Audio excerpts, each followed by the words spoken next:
Hi there, sanibonani, molweni. Welcome to Fix Channel. If you're here, please subscribe before the end of the video. If you're returning, thank you for love and support. I appreciate you. Now, khumbula manje Mayeni awasho ku Mpumelelo kwi-birthday celebration ka dado kanana ka Mpumelelo.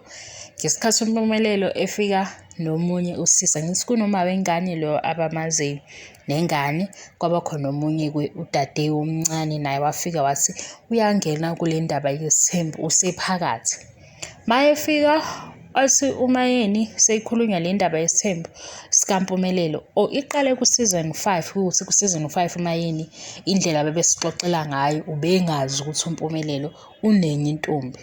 Masifika ku season 6 uMpumelelo ufika noma wengane ne-girlfriend uthi uMayeni ukuma kaMpumelelo it will end in tears, izophela le kodwa ngeke iphele kamnandi. Kwenzakaleni?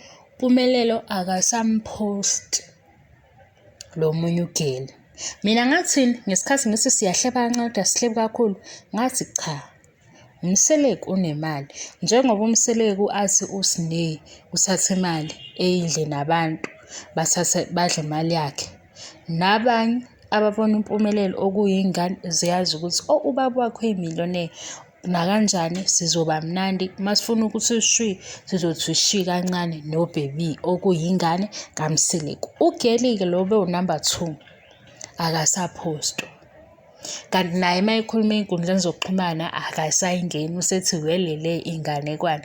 Wathini uMayeni? Izophela lento mntanami kodwa ngeke uze iphele kahle, iyophela ngey'nyembezi. Asazi ukuthi uba nokhalayo kodwa bonke-ke basayiy'ngane impilo iyaqhubeka. Bengikunika futhi enye hint ukuthi u-season 7 ukuphi. Angithi ngasho ukuthi ku-season 5 iy'ndaba ezingayiphelelanga khona beyiqedela ku-season 6.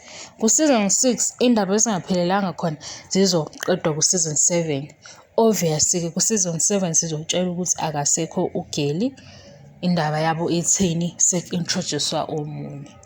Hhayi, siyaqhubeka nale ncwadi esibhalelwa yona siyayifunda ukuthi siyifunda kwamabonakude siyophawula la kuvuma khona ukuthi siphawule mase sibona futhi ukuthi sesiyagamanga siyayikhuza futhi ngoba sihleba kancane asihlebi kakhulu.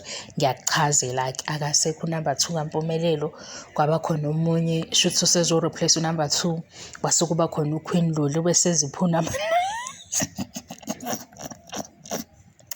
kwaba khona uQueen Lulu bese ziphuna number 3 kuya le nale soyibamba masivela ku-TV show mase siyaqhathanisa ukuthi ayibo ku-social media nithi ku-TV show nithi kanti kahle kahle kwenzakalani.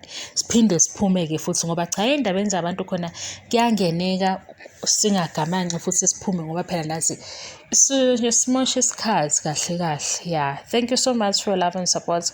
I love you and appreciate you. Bye bye. Ngiyabonga ngiqede.